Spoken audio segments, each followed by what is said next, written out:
Lewis was the most important apologist of the 20th century, and his writings really are prescient in a lot of ways. They anticipate all kinds of developments that have occurred in the culture that I'm shocked in a lot of ways that he saw them coming 80 years ago.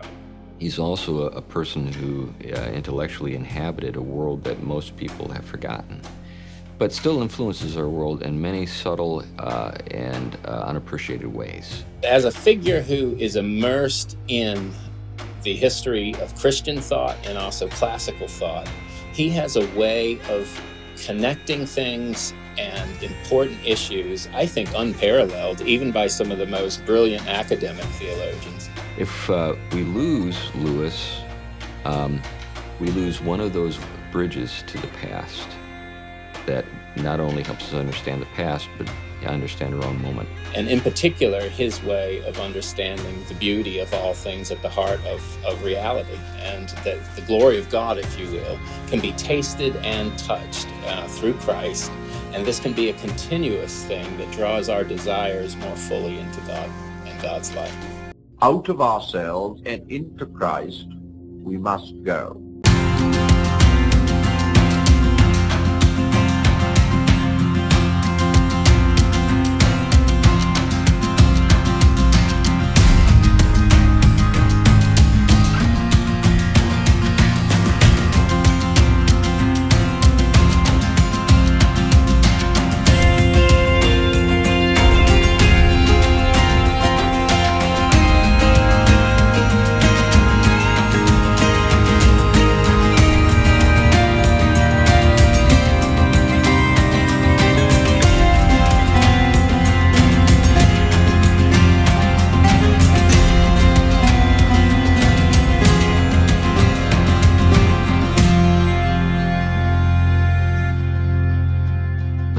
Pugcast is basically a friendship of three men, three kind of crusty reformed guys, just kind of reflecting on all sorts of things.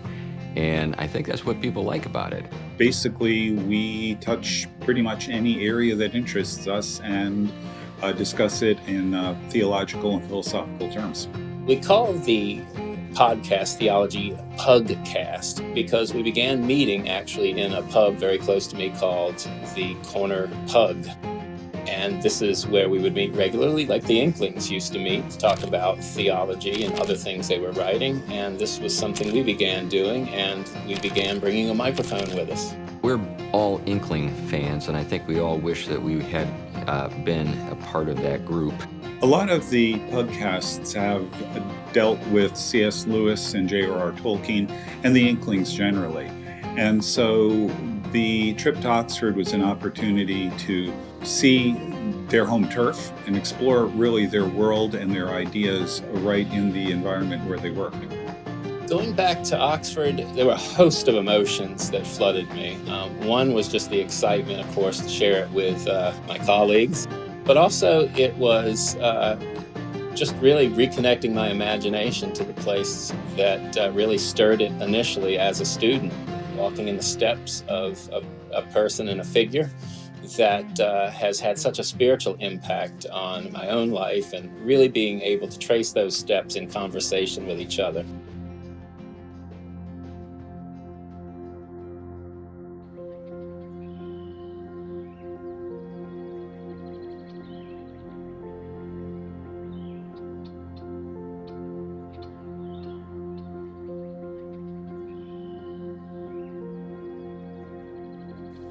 This is the famous walk, right? Yeah, This Addison's Walk. This is where Tolkien and Lewis had their conversation about myth.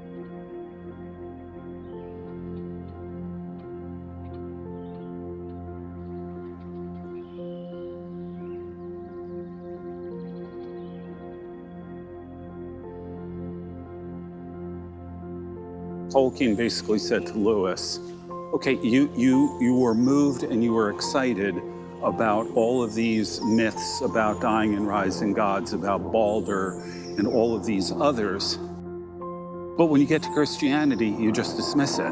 Christianity is just like all these other myths that you love so much, except it really happened, except it's true.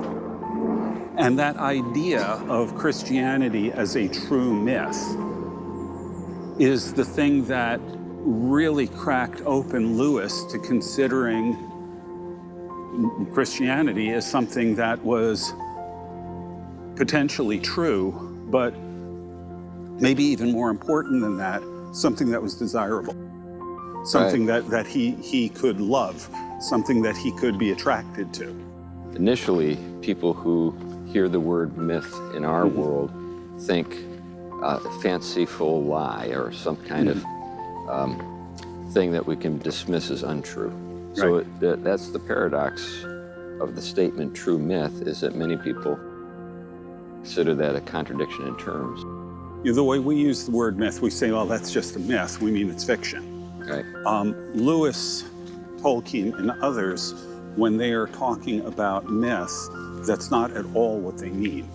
Was when Tolkien introduced him this notion of myth become fact, that he saw that they could still have elements of truth. But here comes full truth on the scene, which is somewhat the fulfillment of all of those. I think many people would still think, well, that's relativism. You know, the idea that there are many ways to God, that there are many different sort of equally legitimate but also equally false ways of thinking about these, reality. And we could say, because of that, we're not going to be choosy. We're just going to try to pick a little bit of this and a little bit of that and make up our own thing that maybe appeals to us. Yeah, the issue ultimately is one of common grace. Paul says God has not left himself without a witness. And it's in a bit of a different context. But the point is that God has revealed himself in the world, Romans 1 and elsewhere. God's revealed himself in the world in such a way that there are hints, there are pictures of him that even the pagans can see and recognize. And they get a lot of it wrong. They get the details wrong, all of these kinds of things. But nonetheless, they begin grabbing hold of some of the elements of truth. That point you're making about common grace and, that there are these vestiges and traces of God. And yet, as Paul will say, no matter how close some of them get, they don't get close enough. So how do we determine that this is the true myth? Well, yeah, there are a number of answers to that. One of them is that historically it happened. The whole Jesus myth thing, he wasn't really a historical figure, he's just this amalgamation of pagan myths and things like that. It's utter nonsense. Yeah. But one of the reasons for it, just on the most basic level, is that all of these myths occurred in what I like to refer to as God time. They're not historical. They're in some sort of nebulous time before or outside of human history or something like that. Whereas the gospel writers are very careful to anchor Jesus in time and space. And that's the point, myth become fact. Notice what has happened here for Lewis. Lewis has become a convinced theist prior to the capacity to digest this notion of myth becoming fact. Creation still speaks and bears witness. Right. The invisible attributes are quote unquote clearly seen. Our problem is we want to run from that. But the Spirit can work in a person's life to allow them to start seeing. Look at St. Paul. Yes, it's true. Here's one zealous, had the things of the Bible up to that point, running with what he had, gets knocked off the horse and has an encounter with the resurrected Christ. Yes, great. But all that preparation that he had wrong, even having the Torah. And yet there were elements that he had right and found the fulfillment of. Well, creation is that way. This is why the gospel is to every nation. And it's the fulfillment of the desire of the created heart that is running restless with its idols. We haven't fallen into creation. We've fallen out of it in a way. We've entered a kind of unreal place as a substitute for the real that manifests the fullness of glory. And still, because we depend on the real God and the real creation in order to be, it still breaks through. And so we try to distort it and twist it and move it to, our benefit in some way. Excuse me, speaking of twisting. Well, here's the thing. When Tolkien and Lewis were taking this walk, were they so engaged in conversation that they kind of missed all of the things going on around them? like we. They probably heard every flower sing. So I want to return to this notion of the true myth. That worked for Lewis because he was already a lover of myths. Mm-hmm. So it wasn't as though Tolkien had to talk him into the power of myths. Mm-hmm. It was something that was an occupation of his mind and something he thought about a lot. So he was working with something he already had a love for. Yeah. And he was just saying, okay, well, if you love that, you should love this even more because it's true. Mm-hmm. Do we need to promote myth more generally speaking? Or do we just say, okay, that worked for Lewis, doesn't need to work for anybody else? It's an interesting question because right now we're seeing a real resurgence in explicit neo-paganism, which is framed typically as anti-Christianity. Yeah. Okay, so that creates a little bit of an obstacle there. But more generally, we've got a growing interest in occult, in supernatural, those kinds of things. But I don't think people have an awareness of myth per se. The fact that Lewis was a scholar of these things, changes the game for him. And he understood myth in a way that most modern current people wouldn't. Yeah, he wouldn't have understood, for example, even myth as just pure, the way today the poetic is understood as, purely constructive. Poetry today is just merely the theater of my ego. Yeah, it's just, it's what I want to make out of something, and I'm sort of conscious of being the one who makes it. Mm-hmm. Where this myth is not something an individual is conscious of making themselves. It's part of being a part of humanity and a group and a culture and a society. You could think of Lewis as having one foot in the present and 1 foot in the medieval or the Renaissance eras. And because of that, he's a kind of living bridge. He can think about the present with the perspective of the past, and he can think about the past with the perspective of the present. So he's a modern person. I mean, he knew how to use a telephone, but he's also a person who intellectually inhabited a world that most people have forgotten.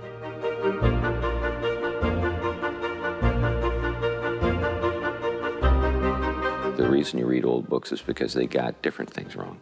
Yeah, that's right. Your own errors are brought to your attention, or at least you see, okay, they thought this way, I think this way. The problem with kind of the Whig theory of history being, wherever you are, the furthest along on the timeline is the most advanced. There's this assumption. That's right. Yeah, it turns out to not be the case. Well, and also it sort of elicits a kind of contempt for people who came before you. Yeah. People drawn to, say, Lewis's works, like Mere Christianity, Lewis is really just giving a representation of classical, incarnational thought of Athanasius. And he's read these people, he's digested them, and he's been able to express them in a contemporary mode, but without a loss of the rich content they supply. Well, we're at Holy Trinity Church. This is the church where C.S. Lewis and his brother Whitney attended. We're sitting in a pew not too far away from where they sat. Lewis actually sat in a pew over there, so he had a very direct view of the pulpit over there. And apparently the vicar here, Reverend Head, was intellectually very much on a level with Lewis. And it seems he sort of preached to Lewis. They had a lot of good eye contact back and forth, and so Lewis really appreciated the sermons. And so it was one of the reasons, I suspect, why he really enjoyed this particular church. But the Kilns, where he lived, is also within this parish, so this would have been the local church for him to go to. That's an important thing to note as Americans, where people drive sometimes an hour and a half to church. Particularly within the Anglican communion, you go typically to your local church, the one that is close to you. From my understanding, this is also where he came up with the idea for the screw tape letters. thought came to him here. I think you're right. I think it was in this church that evolved into the Screwtape Letters, which I think are probably, when you get past Narnia, maybe Mere Christianity, I think Screwtape are probably some of Lewis's best known, one of his best known pieces. The thing that I find most amusing about Screwtape in a lot of ways is that he dedicated it to Tolkien, who is absolutely horrified because, when Tolkien says in The Lord of the Rings, it's perilous to study the arts of the enemy too closely, with reference to Saruman, who of course then gets seduced by it. He was horrified that anybody would try to get into the mind of the devil, and then dedicate it to him on top of it. But they're incredibly insightful. Another feature to it that is diabolical, but I think is also considered to be just a feature of daily life that we can't escape, is bureaucracy. Hell is a bureaucracy. It's not merely sort of a cult of ego. It's actually a kind of structure in which the chief demons literally feed on the younger demons, telling him that he's looking forward to. Yes, your ravenous uncle Screwtape. Yes. If you could invert that, you said hell is a bureaucracy. Can you say bureaucracy is hell? I think that Lewis felt that way. Yeah, probably. Yeah. It might be worth also thinking a little about his final work, The Discarded Image, which was published posthumously.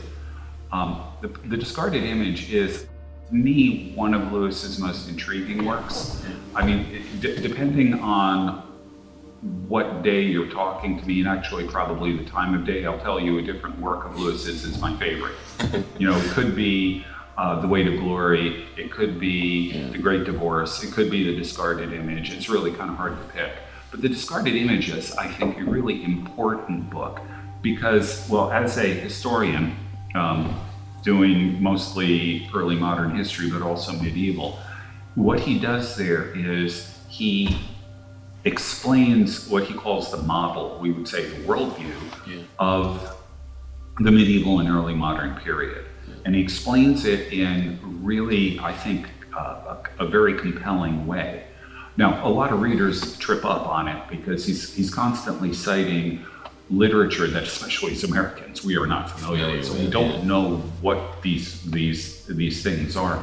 But if you get past the fact that you don't understand his illustrations, you can still get the point that he's making. And it's an absolutely marvelous image of the way people thought about the world.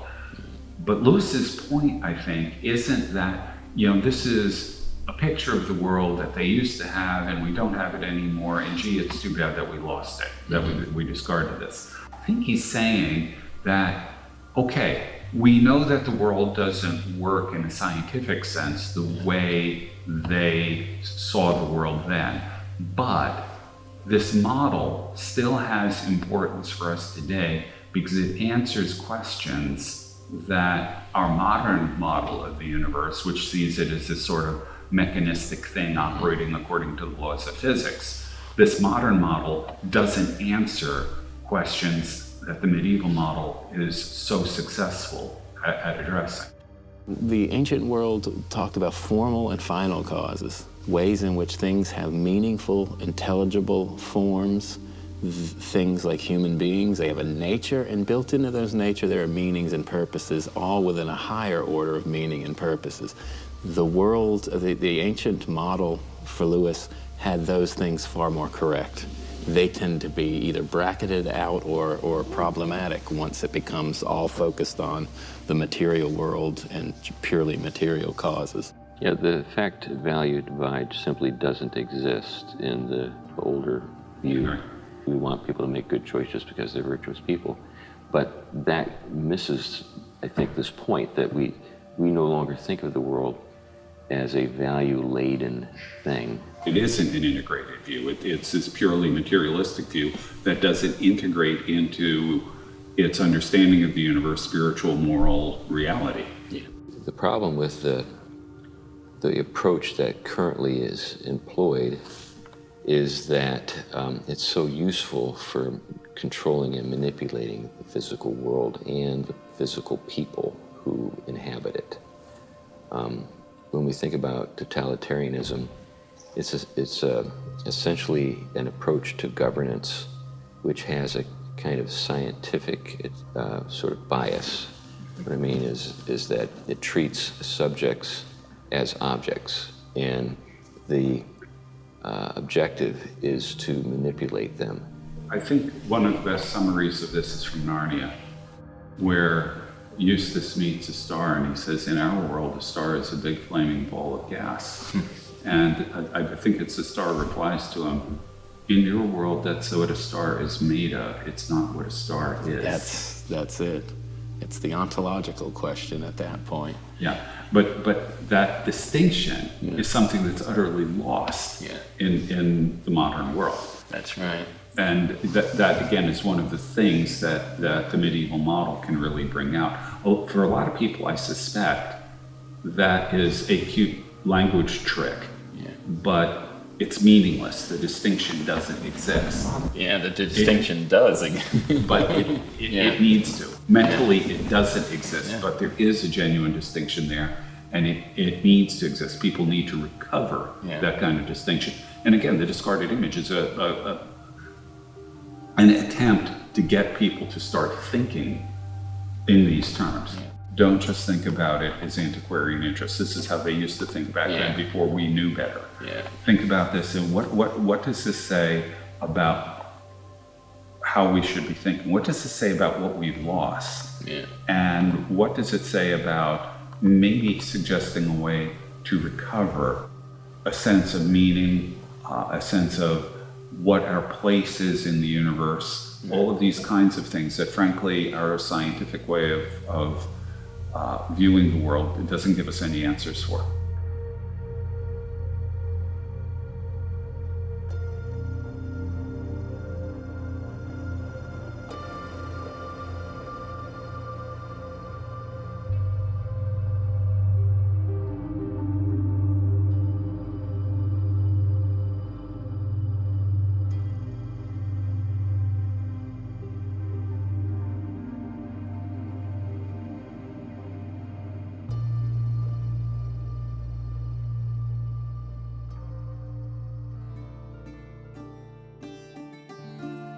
Lewis is not necessarily saying the medieval worldview is right, although he makes it clear he likes it, but he is saying this delivers this existential payload, if you like, which is what you really need if you're going to live meaningfully in the world.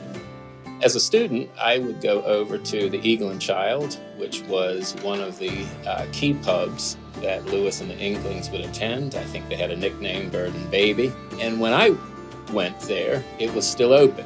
When I left, I think especially during the COVID pandemic, it shut down, and I do believe it is back in the works to reopen, but not anytime soon.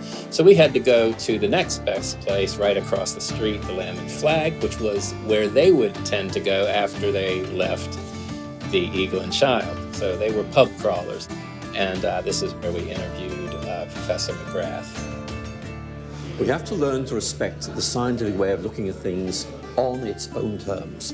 Not saying it's wrong or anything like that, saying this is the way a scientist would look at things. That's really important. We need to know how our universe functions. But there is a lot more that needs to be said. One of the reasons why scientism is so unsatisfactory is it limits reality to what science can say.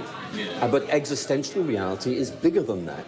Lewis is saying that really, although he's a rational person, he is not limited to being a rational person. There's a deeper side to him, which is accessed by the imagination. If you like, reason may well help you to find truth, but the imagination helps you to find meaning. And that's much more significant. If we ask who was Lewis reading, who influenced Lewis, one of the big influences is G.K. Chesterton. And if you look at his apologetics, yes, there are very good rational arguments, but G.K. Chesterton tells stories. You know, and so you can see Lewis beginning to think that maybe there are other ways of doing this kind of thing. So in many ways, I think Lewis, if I can put it like this, came to faith, not simply through rational reflection, but through imaginative engagement. Lewis may well be using his own journey of faith as a resource for reaching out to an audience he knows is there because he used to be part of it. friendships, relationships really matter in apologetics, because it's all about trusting you and hence coming to trust what you stand for. Right. Which makes me think about the relationship between Lewis and Tolkien. The friendship came first, and it was built around some common interests. Northernness, their interest in language and so forth. And then I imagine that when Tolkien met Lewis, he maybe came across as a person who was kind of a confident atheist. And yet, through their relationship, we see God uses Tolkien as an instrument to bring Lewis into the Christian faith, which is a marvelous thing to consider. As I understand friendship is about wanting to share what really matters to you and having somebody who's willing to listen to you, and you receive from them as well. And I think that actually Lewis illustrates that point very, very well. And perhaps it suggests that actually apologetics and evangelism take place at many levels, but actually a particularly privileged mode of apologetics is personal relationships, personal conversations. Right. Because very often those have a kind of authority or plausibility, which very often reading a book or somebody who you don't know won't have at all. Right. It is very powerful to talk about the relational dimensions of, I think reality, and I think that's something Lewis would have been attuned to as well, that relationship isn't just one being over against another, but it is this deep relational resonance that is not simply there as a byproduct of an indifferent universe, but is built right into the fabric of creation. Yeah, perhaps friendship is a rebuke of the indifferent universe. Yeah. Because everybody longs for friendship, and most of us, perhaps the vast majority of us, have had a friend. Somebody who was genuinely interested in our welfare, and we weren't just simply a means to an end, but an end that they were interested in acknowledging and serving.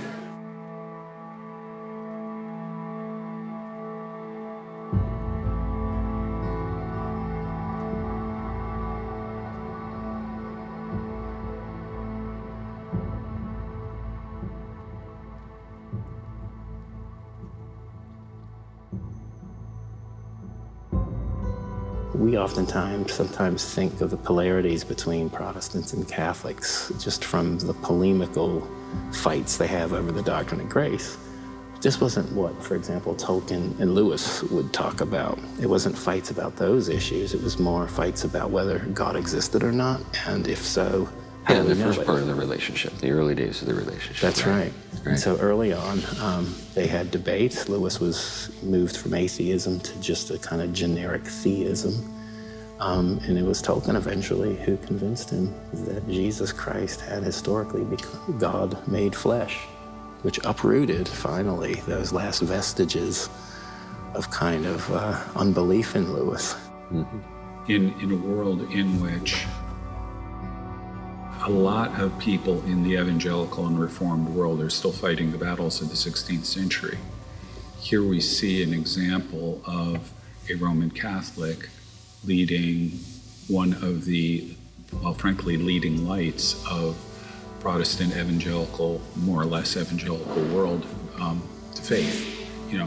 Lewis was in a situation where he needed friends. He comes to Oxford, he needed friends, he needed like-minded people. And he found that intellectually in Tolkien. Yeah. And then an ally in the faith as well, yeah. Even though they did not opt for the same faith tradition, yeah. They both opted for Christianity. And that was a vitally important thing for him, both on a professional level, but also on a deeply personal level in the area of faith. And it's interesting, because Lewis, of course, coming from Ireland, he was somewhat of an outsider. I remember coming here as a student and trying to orient myself, and it was a lot of the Rhodes Scholars. Interesting, some of them were from the state, but they were Catholics, they were Orthodox, and they all were evangelical in the sense they were all trying to bring people to faith. the Catholics would come here to worship, and I'd run into them into town, and they'd say, we've been planting seeds all day and sharing the gospel. I had never encountered something like that.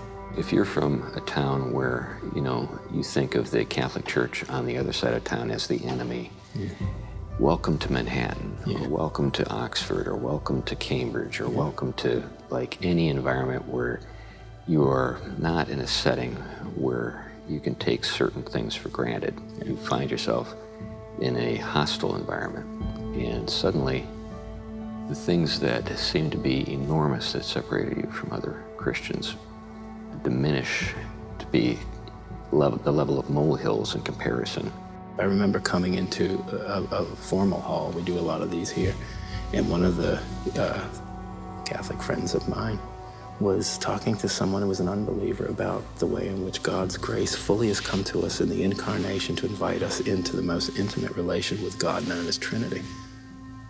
And I was just shocked to hear somebody actually theologically articulate the gospel rather than just talk about it in psychological terms and things like that. And so really, I think Lewis encountered a much richer version of that when he came here. The intellectual and aesthetic dimensions that were cultivated in his own intellectual and spiritual formation found like-minded friends who had also come through that kind of rich formation in other ways and was able to communicate with him on that. Yeah, especially in an environment like Oxford where you can't be casual. That's right. About your faith if you're going to hold to it. That's right. So that's what you're going to run into. It's good to make a distinction here between sort of lowest level common denominator ecumenism and what this was. I think those things are very different. I think a lot of sort of people are afraid of watering down truth to the point that it's just tasteless and it has no vitality. That's right. But that's not what this was. And I think the kind of friendship that Lewis and Tolkien had, was enriching for both of them, or they wouldn't have had the friendship. And think about, really, with Tolkien and Lewis, what the conversation, and Dyson, of course, where the conversation led. Today, sometimes if you meet someone from another denomination, just because of the way we've all been kind of influenced by relativism and pluralism, we would have been, okay, you're where you are, he's where he is, But that didn't let Tolkien or Dyson let Lewis off the hook with that. They really thought the incarnation important and key. This is an interesting thing. So Lewis is converted, but he's not Catholicized. Yeah. In other words, in the capital C sense. In the lower C sense, of course. Not Romanized. Not Romanized. That's but at that point, there's still some tension in the relationship. I remember an offhanded remark by Tolkien about Lewis, and it was about ulterior motives, and he said ulterior motives. Ulster being the reference area in Northern Ireland. That's right. Ulster County. Yeah. There's an ulterior motive. And there may be some truth to that. Yeah, that's right. So in case people don't know, Ulster is the county in Ireland that is now known as Northern Ireland, which was vacated by the British governing authorities during a time of unrest. Literally vacated. It's like something right out of the Bible. They said, you're all out, you're all displaced.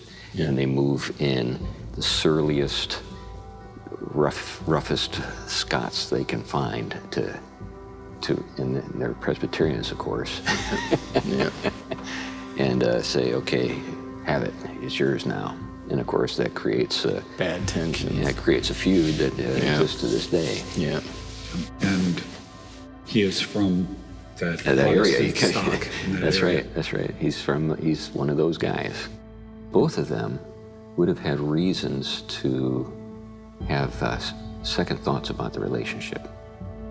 So in Tolkien's case, because of the price that his mother paid for her conversion, and the legacy of anti-Catholic feeling, which was still strong in the early 20th century, he experienced that prejudice, in his own life, and I think had a little bit of a chip on his shoulder based on what I've read, And then Lewis coming from Northern Ireland with all of the, you know, you're an island on an island. You're an island of Protestantism surrounded by pretty nationalistic Catholicism. So, you know, in spite of that, they were able to recognize each other as kindred spirit. You'd said you think that Catholicism and Protestantism would push them apart. What's the alternative? You're in a university environment in which overwhelmingly things are secular, they're materialist, they're atheistic. What do they have in common? I believe in God, the Father Almighty, maker of heaven and earth. The mere Christianity. And Jesus Christ, His only begotten Son, our Lord, and so on. You've got Trinitarian theism. They have far more in common, and this is something that I think people need to understand. Anybody who holds Nicene Christianity, who can say and mean the Nicene Creed, we've got far more in common with them than we have with anybody else on the planet. We can establish friendships on other bases. We don't have to be thinking about evangelism or anything like that, but we can establish friendships just on the basis of common interest in totally other areas, and then see what happens. Right? Things can progress from there into all kinds of other areas, and maybe it might open doors even with people who are overtly hostile to Christianity. Maybe it opens doors later on to other kinds of things. And so we've got something there that's going on. But again, the foundation of friendship and how really important that was in their relationship. I wonder if Tolkien felt like he hadn't fully finished the work of converting Lewis. Yeah, that can be a frustration. It's funny because I remember it's similar here. I remember inviting some of these Catholic friends to my college, MPR. They were always kind of, the way they put it, Tom, why are you not Catholic? Right, yeah, they all, but this is one of the things I've come across this many times. Yeah. One of the things they assume is that if you have an interest in patristics or if you have an interest in liturgy, then you're just one step away from Catholicism, and you're going to take that step eventually. Yeah. And if you don't, there's something wrong with you. Yeah, but I admired their passion for what they considered to be their commitment to the truth. They were willing to talk about it on the theological level, and some of them went on into ministry and became priests, but some of them.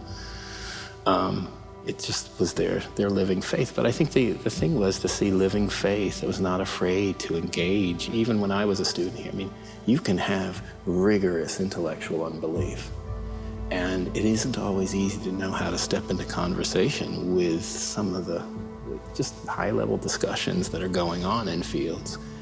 And these people demonstrated a kind of a no fear there, and that inspired me. So oftentimes evangelicals have a kind of inferiority complex because American evangelicalism is kind of a frontier phenomenon. It's a populist phenomenon. It's about, the sincere and fervent faith of regular people. And education is something that in some cases is looked at as a problem, a potential source of apostasy or reason to apostatize. Johnny goes away to Boston University and comes back an atheist, that kind of thing. Yeah. And that goes back to the early 20th century, the fundamentalist modernist controversy and related things, which led to the withdrawal of fundamentalists from intellectual life in America. Prior to that wasn't the case. But for the past 100 years or so, it has been. And some of those shifts, similarly on the Catholic side, for example, when I was a student here, and again, I'm not going to give away the dates, but it was long enough. You were here in 1947. That's right. Lewis was still here. So anyway, we were some of the first students of the Protestant or Anglican wing to be allowed into modern doctrine seminars with the Jesuit Catholics at Campion Hall. And yet the conversations we had, and in one term we would read Protestant writer. We even read Calvin's Institutes, and they would engage it, bring back their arguments. I found it all to be very helpful and built friendships I still have without having to lose sight of my convictions or core things that have stayed with me and grown from that kind of encounter. A lot of times you have high table here, for example. You'll be sitting next to differing professors who are expert in a variety of fields. And of course, like student like studying theology, for example, it would be a pure giveaway at a high table that you're an easy target for conversation. But these conversations always tended to lead eventually towards ultimate things. I've sat with professors who didn't believe anything, but they always turned to the Spirit. So it wouldn't have been uncommon. So you mentioned high table. I think I know what you're getting at, but you might want to explain it for listeners. So what happens in Oxford is you have a college, and part of your college is to meet regularly. Now, undergrads meet more frequently, but you have something called a formal hall. You have a long table where the students who are part of that college sit.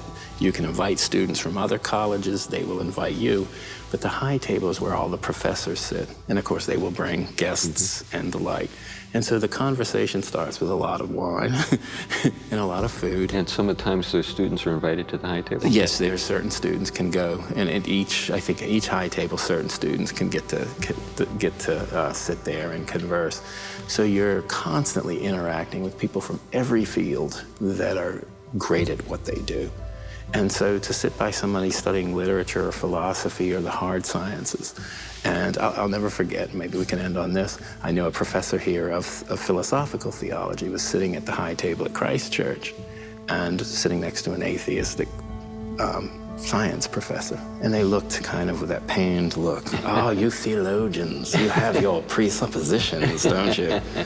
To which he replied, as you, they just differ. That's the kind of stuff, both fun, spatting, but also the environment you can find yourself in where you are happy to find a friend that has more in common with you in the faith.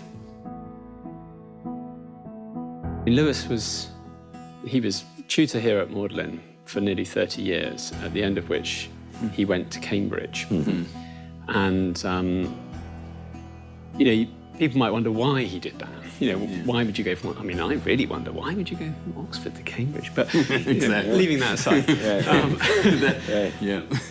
But the reason is because he was made a professor. And so, this is a bit different in those days, but in those days you were either a college tutor or you were a university professor. And college tutors did lots of tutorial teaching, quite a labour-intensive form of teaching. And although Lewis was brilliant at it, 30 years of it, he says, with all the essays, bless them, is enough. And whereas Tolkien, when he came here in 1925, back from Leeds, having had a job there, he was the professor of Anglo-Saxon. So he was not a college tutor. And professors give lectures in the faculties, but they don't do tutorial teaching. It's a different kind of job. And it has more sort of leadership responsibilities within the faculty. And so the reason that Lewis ended up going to Cambridge is because he didn't ever get appointed to a professorship in English in Oxford. And there are various reasons why that might be. One is that he wasn't ambitious, particularly. He never really pushed himself forward. If there was an opportunity that came up, he normally used it as an opportunity to try and get the job for someone else, one of his friends. So he was rather generous in that regard. But so he didn't really value his own advancement, but at the same time, I think there was a kind of wariness about putting somebody who, at the point that this would have come up, was a very sort of public evangelical speaker. The book that made him famous, of course, was the Screwtape Letters. And I think there was a wariness about that. He was also put forward for the professorship of poetry, which is a slightly different kind of position in Oxford, where you give a number of lectures in the year specifically about poetry. It's not a professorship in the traditional sense, but it is a kind of honour, and it has a sort of prestige attached to it. And Lewis was put forward for it, and one of his friends says that going around canvassing for him, somebody said to him, I'd never vote for the author of Screwtape. And, so I think that, there was a cost to doing what he did, of course, because this was sort of the period in which, I guess the period where he became particularly well known as a public evangelical speaker was that kind of 1941 year onwards. He did the BBC broadcasts, Screwtape came out. He was going around the country speaking to all of the RAF bases. And so at that point, I think, there was a cost to it. During University Church, also called St. Mary's Church. This is a very historic church. A lot of important things have happened here. This is where the Oxford martyrs were tried and taken out and executed, not far from where we're sitting. It's also, for our purposes, an important church in C.S. Lewis's life. He delivered university lectures here, and most importantly, in 1941, for our purposes, he delivered his sermon, The Weight of Glory, here. Of all of C.S. Lewis's writings, The Weight of Glory is probably my favorite. It is a very, very impressive piece, very quotable, with a lot of really important ideas. Probably for me, the most important of them comes right at the very end, where he talks about how when we consider what is in front of us, when we consider heaven and the glory that awaits us, he says, it's possible for us to think too much of our own glory, but it's impossible for us to think too much of the glory of the people around us, the glory of our neighbors. And he has these amazing statements about what the future of the people around us will be. What are your impressions of The Weight of Glory? What are some of the things that strike you about it? Well, the first thing is the title. It's redundant in a way. He's actually quoting scripture, you know, but the Hebrew word for glory literally means heavy. Right. So the weight of glory, so it's heavy. Glory is heavy. What captivated me about it, of course, was the sense in which he develops out this notion of longing and desire for heaven, and how it is something that evokes that in us. And he really engages directly the way in which this isn't wish fulfillment. He has a much richer argument, I think, that is something I think for today's purposes is worth getting a hold of. But the fact that he was developing this in 1941, and we're really just seeing some of its import for engagements today. Yeah. It tells us where he was in terms of his thought world, and the fact that he didn't shy away from that topic. Well, and two, we have a war being waged all around. We have bombs dropping, right. people dying. It's hard for us as Americans to appreciate the sense of vulnerability that you'd feel in a situation like that. You know, we live in a country that is remarkably isolated from the rest of the world and safe because of two oceans and two peaceful neighbors. But the Germans were just a short flight away. Yeah. One of the core issues for the Nazis was the superiority of their race over all others. And again, for me, the power of The Weight of Glory, and the thing that struck me the most about it, was the issue that he raises at the end, that each person that you meet is destined to be either the phrase is an eternal splendor or a horror such as you only meet, if at all, in a nightmare. And every interaction we have with another person is bringing them toward one or the other of these ends. And you know, he says that this is true of even the dullest and most uninteresting person that we meet. So especially in a place like Oxford, which was very classist, and especially in World War II, where you have this racially charged war going on, this message strikes me as being incredibly powerful and incredibly relevant for us even today. Well, and oftentimes, I mean, just the fact that he's focusing on something of eternal weight compared to just merely a pragmatic issue to kind of help us along our way. He's dealing with topics that a lot of people shy away from. Heaven, eternity, the beatific vision, joy, things that sometimes people will think are a waste of our breath. But he sees them as the most significant and rich things we should be emphasizing at a time like that.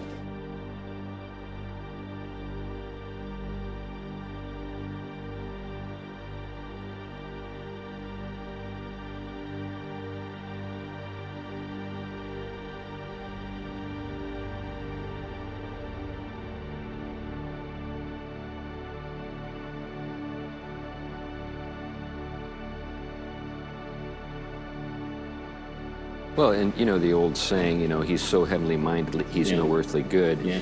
It just completely inverts the whole thing. The Apostle point is that the momentary afflictions that we face at the moment are nothing in comparison. In other words, they're light in comparison to the weight of glory. And then you think about sort of the aesthetic environment. I mean, you're dealing with some of Christianity's finest exhibitions of its aesthetic. I mean, not just the church, but the whole series of colleges grounded in Christian conviction one way or the other. And that you have it to the point, and this is a historical fact, a lot don't know, and they wouldn't have known, but Hitler wanted to make this. He refused to have Oxford bombed because he wanted to make it his kingdom because it was so aesthetically beautiful. That's a testament to Christian conviction put in stone. Well, and there's an irony even to that. Yeah. In other words, the architecture that perhaps the fascists could raise, well, there is an actual school of architecture that fascism is known for. Likewise with communism, that has nothing to show for itself in comparison. But I think, you know, this is something I've just been reflecting on a little bit. My wife was wondering about the Christian influence to this day in Oxford, the fact that we have evensong in all of the different colleges. You know, I think that even though things are not the way we'd like to see them here in Oxford today, there is a sense of a kind of leavening, seasoning, that even just the rituals and the evensong provide to the place compared to Harvard. Harvard is just a shell. I mean, it doesn't have this sense of the sacred anymore. It's gone. The beauty of Oxford, its cathedrals, the way that they hold together their symmetry, the beauty of the writing of Lewis and the things that stood out to him, both there because of an antenna for something Christianity has brought to the world. Its vision of truth, beauty, and goodness grounded in Christ. And Lewis is someone who grabbed a hold of that and in that Oxford environment was able to enrich that vision and bring it to us in such accessible ways. I think that there is something about place that carries with it, it's more than just the environment. You could replicate this, with fake books or something like that, and it wouldn't be the same.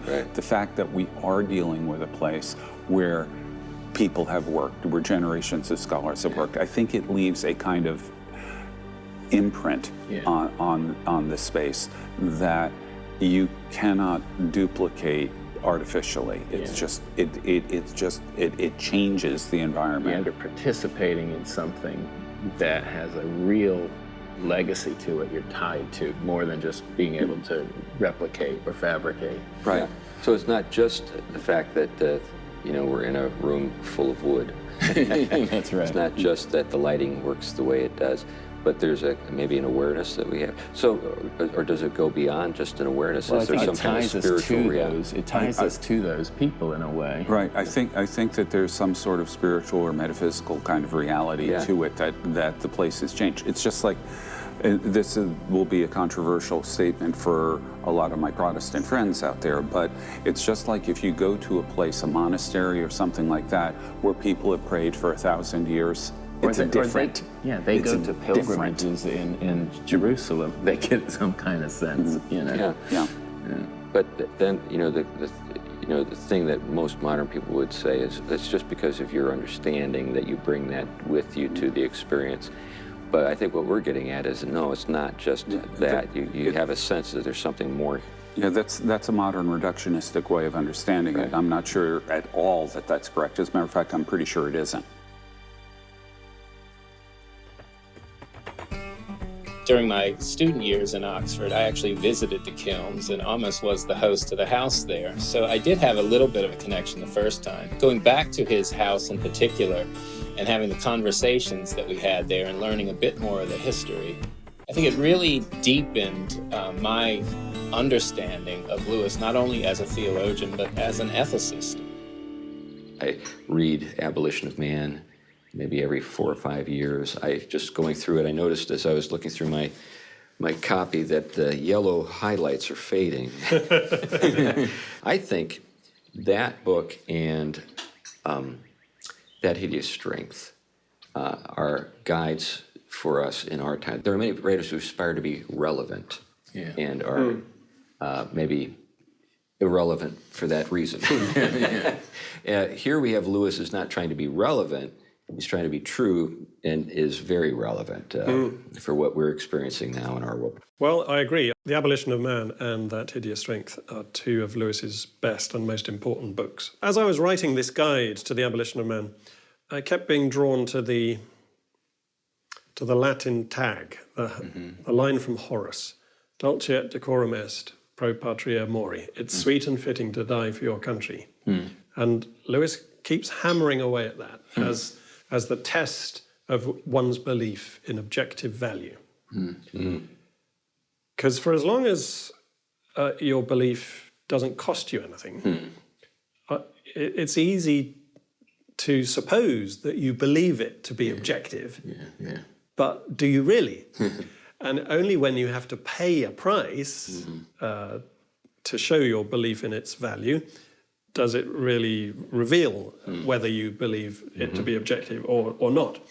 And it's interesting that in addition to that line from Horace, Lewis just briefly slips in at one point in The Abolition of Man, the line from Jesus. Greater love hath no man than this, that a man lay down his life for his friends. He clearly sees that it's the same truth that is being presented in both modes. And that's part of his whole claim, that there's a grand tradition of human wisdom, the Tao, as he calls it, this moral ecology which all great traditions of religion and ethics have bought into. That's a good way to put bought into. In other words, not created. They've encountered objective value. Exactly. They recognize it and respond to it. They don't invent it. Right. And that's his main argument, that this constitutes our humanity. This is an anthropological argument before it's a theological argument. And if you give up on this idea of objective value, if you think that values are just pure subjective projections from our desires, our economic situations, whether we're male, whether we're white, whether we're straight, whatever it is, then you have effectively reduced value to opinion, and the right thing is the thing I can enforce. So might becomes right.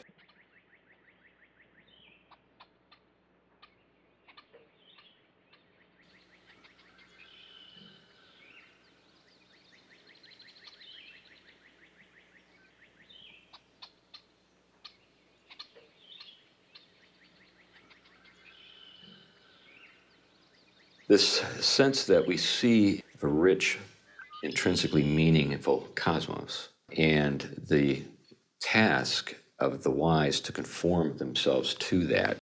What we have in the modern world is a void, space. There's nothing there that's meaningful. Our only point of reference is us and ultimately our desires. And then it's a short step from that to nihilism. And an attempt to create meaning for yourself by transcending things. And what transcending things is supposed to mean when there are no points of reference is never explained.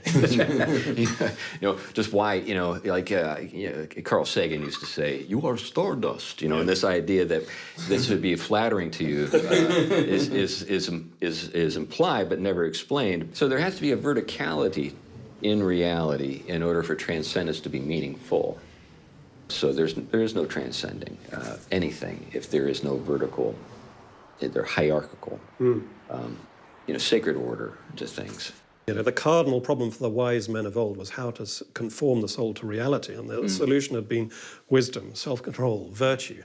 For the modern person, it's a technique. The difference between what Lewis calls it the technical as opposed to the virtuous way of conforming the soul to reality speaks to the deepest imaginable technique that we can deploy in order to spread the gospel and make our churches grow, and that is to be virtuous. Self-control, wisdom, and virtue is the best possible technique, except it's not a technique in Lewis's sense. It shouldn't be taken on in that sort of technical and utilitarian fashion. It's good in its own right, whether it leads to church growth or not. In other words, it's objectively valuable. In other words, the best way to make our churches grow is to become holy people, to be lovers of God. We have to take a theological view of apologetics, not simply as arguing for faith, but recognizing that in some way God's involved in this, using us. Right. And that very often we plant seeds that may grow later, which we don't see. But very often we just don't know, and therefore you don't give up, you just keep going. Because the job needs to be done, and you may not be work every time, but you still do it because it needs to be done. And if you're planting God's seed, it will grow in due course. That's I take great consolation when I reflect on Lewis and the fact that he felt like he was a failure in certain respects, but I, as a person living, years later, look back at him as a tremendous success. Well, we are here in Holy Trinity Church's graveyard. This is the parish that C.S. Lewis and his brother Warren belonged to, and we're standing at their grave. This is actually a shared grave. Sadly, C.S. Lewis died before his brother, and so there's a statement here that is obviously made by Warren about his loss. In loving memory of my brother, Clive Staples Lewis, born Belfast, 29th November 1898, died in this parish, 22nd November 1963. As I stand here and I just reflect a little bit on the life of C.S. Lewis, it's remarkable that this man who died when I was just a baby, I was 1 year old about the time that he died, he's had a tremendous influence on my life. He didn't know me, but in a way I feel like I know him. Yeah, well, we're shaped by him, and that's, one of the things you want to leave behind as a teacher who loves learning, but also sees learning not just as learning for learning's sake, but is tied up with more than that. Lewis taught all of us, impacted us, shaped us, stirred our imaginations, and I think in many cases edified our faith. Another part of this is that he considered himself a failure in some important respects because he wasn't able to bring some people that were close to him to faith.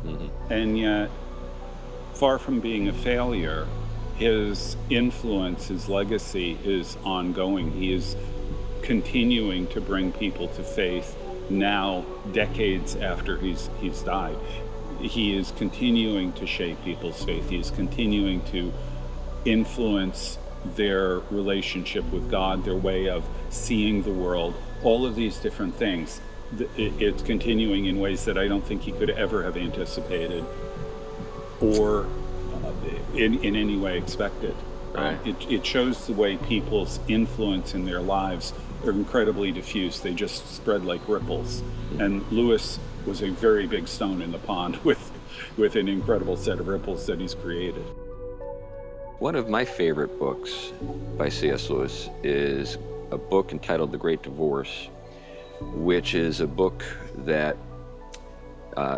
if you're not familiar with what he's alluding to, might seem like he's endorsing divorce, a great divorce. That's actually, he's responding to something that William Blake had written, and The Marriage of Heaven and Hell, where Blake envisions a kind of universal salvation and heaven and hell being married at some point. In the introduction to The Great Divorce, Lewis says, I'm not entirely sure what he was talking about, but let me tell you, I don't think in those terms. And then he explains the reasoning behind his title, The Great Divorce, that when two paths separate, they continue to move in different directions forever. The fact that we're in a graveyard, I think, makes the conversation about The Great Divorce, I think the natural book to turn to, because it's about, the entire story is located in the next world. Yeah. In the story, C.S. Lewis presents himself as one of the damned. So he's in hell. There's this sort of anticipation that something is about to change. Things are about to get a whole lot darker there. Things are about to get a whole lot brighter someplace else. And he finds a bus queue, and he gets in line because he has nothing better to do. And a bus arrives that's driven by what we learn later is an angelic being.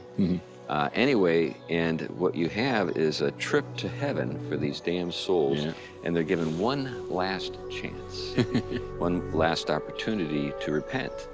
Each of them are greeted by people who are saints that they knew in life. In Lewis's case, he's greeted by someone he never actually met. He's greeted by George MacDonald. And he has a conversation with him. Yeah. Now, I'm not entirely sure. The way I read The Great Divorce, I think that Lewis is Dante and George MacDonald is Virgil. Sure. I mean, I don't think he's really among the damned, but he starts in hell and is on his way here. Well, I think that we can at least say that his case is questionable, but I won't press point. But here they have a set of conversations, and the conversations in each case end without conversions.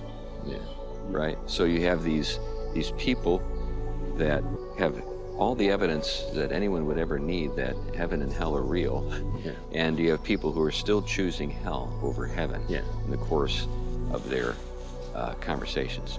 Even this kind of evidence is not enough. This is one of the things that Lewis is getting at. There's something else that provides a sticking point, a barrier.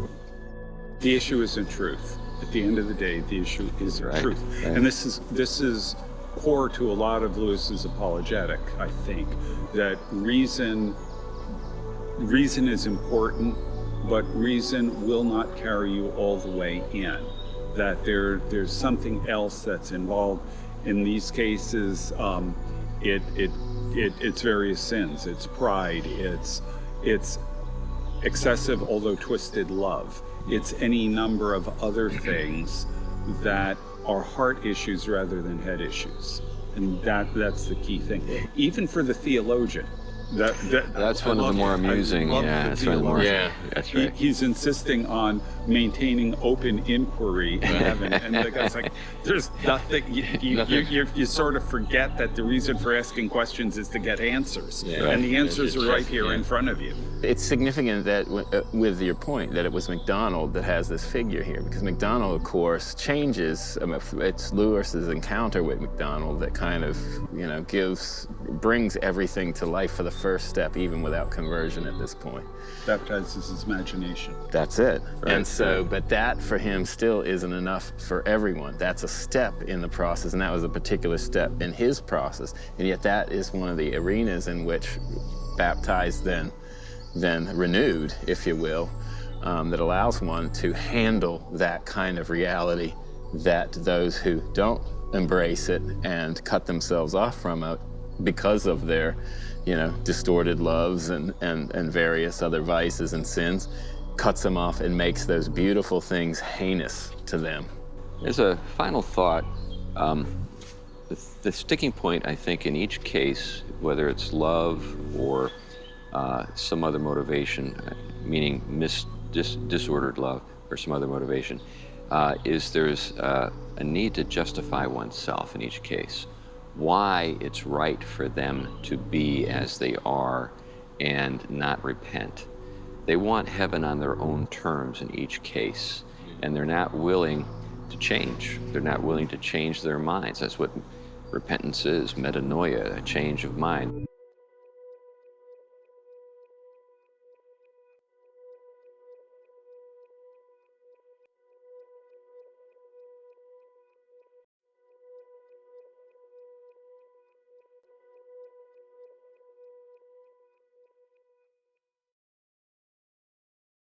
We are in a crisis, a metaphysical crisis. Metaphysic is a word that most people today maybe can't even relate to, or if they've heard it, they think of maybe a New Age bookstore and crystals or something. The term refers to a understanding of the fundamental structures of reality. And the modern world has essentially evacuated that space and essentially doesn't think anything is there anymore. It's a void. And into that void rushes our plans, our dreams, our projects, our emotions, our passions, etc. This is why we have just all sorts of craziness when it comes to language, when it comes to institutions, when it comes to sexuality. It's because we don't believe that there's anything out there beside what we want to be out there. When we look at our culture today, we're really seeing, in a lot of ways, I would argue, the end of modernity, the end of a world that's dominated by reason and science and logic, all of these kinds of things.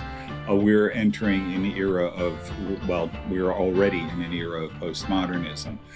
And when a worldview is dominant in a culture, when it is accepted and embedded in a culture long enough, it will always produce its logical conclusions or its illogical conclusions. It will always go to wherever its end game is. And we're seeing plenty of examples of that right now, and Lewis understood that. He tapped into those rich dimensions of, really, I would argue, the Christian understanding of creation in its fuller sense, underwrites it. He pulls this especially from his own training and focus and his knowledge of medieval Christianity, for that matter. And he understands there's something rich there, that when the logical conclusion shows up of subjectivism and relativism, where intelligibility doesn't work anymore, right, what do you have to pull from other than a richer vision that appeals also to other dimensions like joy and the other themes he writes on so much? Because once you can't hold an intelligible conversation with someone, even if you show how their presupposition make them unintelligible, they don't even care about being unintelligible. That's right. Because they only see unintelligibility as you usurping your meta-narrative over them. So is there a possible way to communicate the faith when that becomes the shaper of the cultural psychology? And I think Lewis has resources to be able to address that other dimension. Lewis provided really good answers on the rational level to the challenges that he was facing in his day. He had excellent answers to modernity, but along with that, he offered a new approach to apologetics, or a different approach to apologetics, that told the world a different story, that told the world a story built around imagination, which he saw as an organ of truth, just like reason is. An apologetic that I think offers a way forward to appeal to people in a postmodern world that has grown really skeptical of reason, of logic, of argumentation, which they see really as just a power play. Appealing to them through an imaginative framework, which Lewis does in some of his writings, is a way forward to reaching a generation that's really become skeptical of the claims of modernity.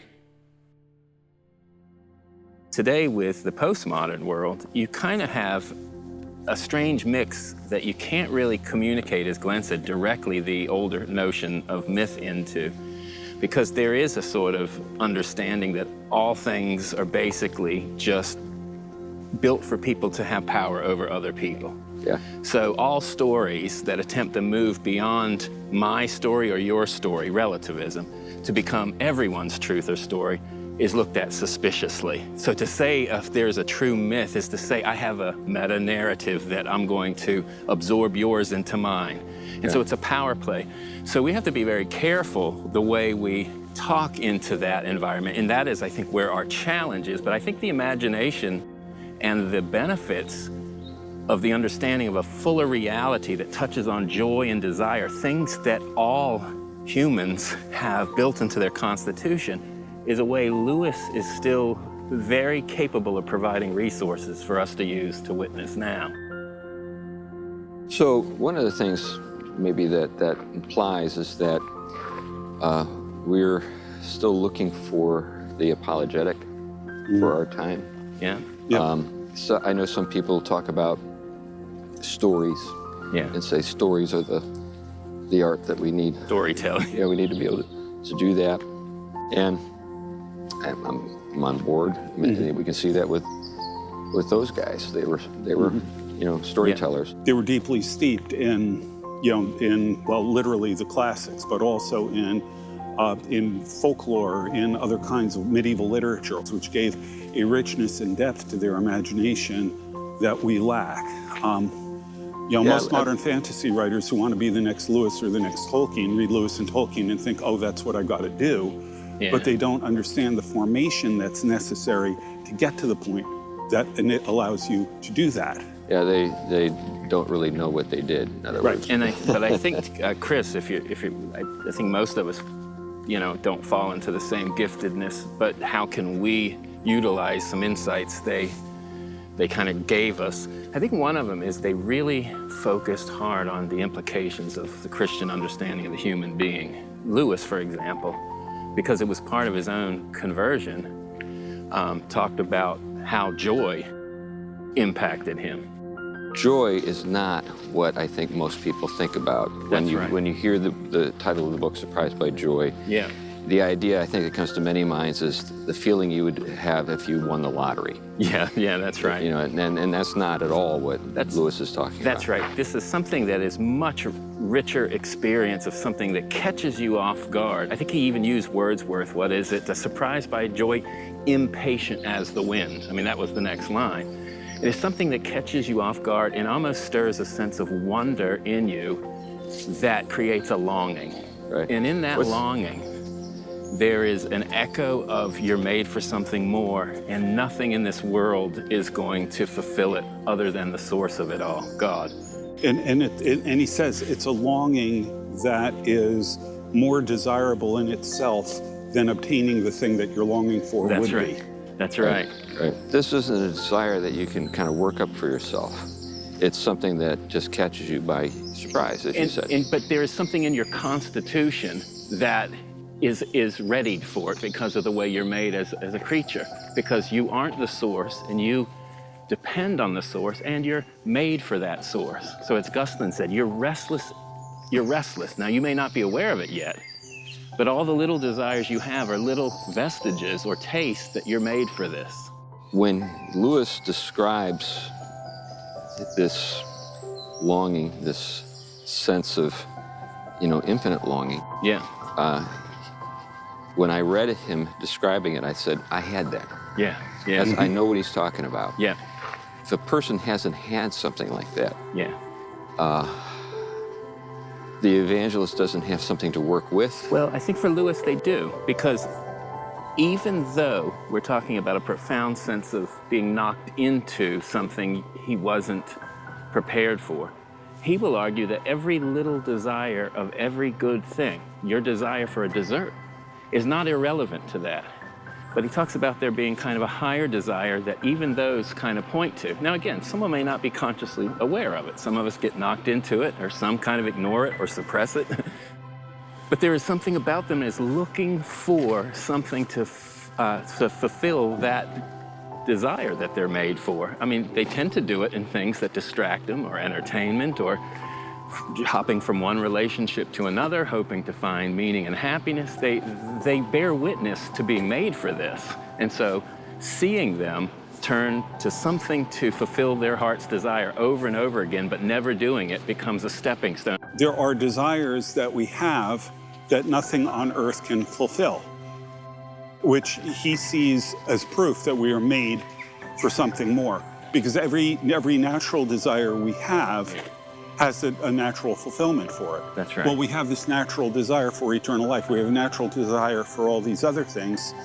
So there must be a way of fulfilling those, which points us to the idea of everlasting life. That's right. Or a life after this one.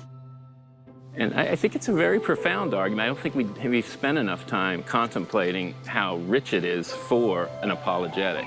Right. And again, this would have been something that a lot of the language was coined in a Christian context by Augustine for this. Mm-hmm. And so it isn't something new to Christianity, but it is definitely new to the forms of it in our time. You don't hear so much, or it tends to just talk about your need for a kind of fulfilling, a fulfilling life, Mm-hmm. And there is an echo in that. So I don't want to laugh at that, but we're talking about something far more rich and profound. Right. What we're looking for is something that transcends anything that we can experience in this life. And inside, we all know that that's what we really want. That's what we desire. And Lewis's point is that means we're made for something more than this.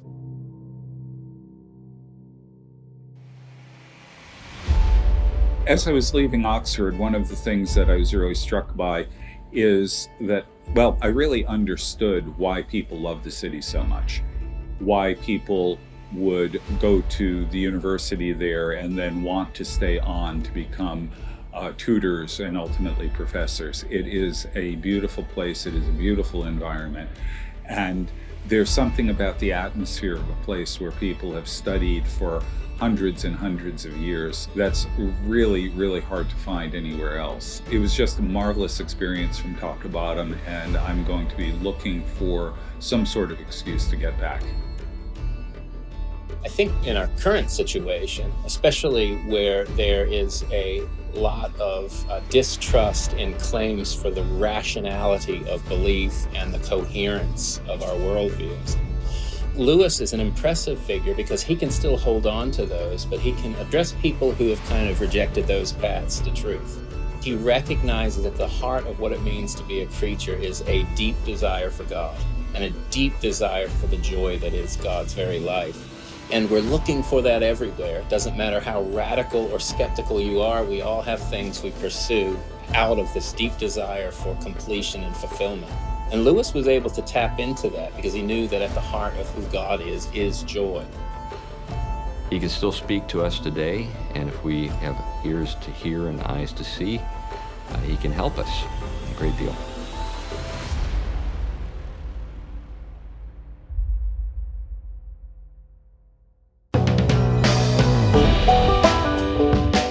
We are coming to the end of the first time around the loop, and I'm wondering if they took more than one loop, or if this was just, when the conversation stopped, or maybe they walked slowly, or even. And at this point, the incarnation rung true. Apparently, Derrida was giving a lecture in English, and he kept talking about cows. And then there was a break in the lecture. Everybody's taking notes, but they're a little bit confused, and he comes out after the break and says, "I am told it is pronounced chaos."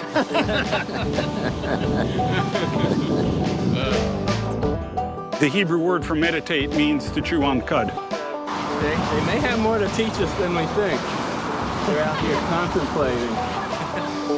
I think that what we really need is a shot of that and tell people that, for those of you who didn't donate, this is what you would have gotten us to get thrown into or to swim across.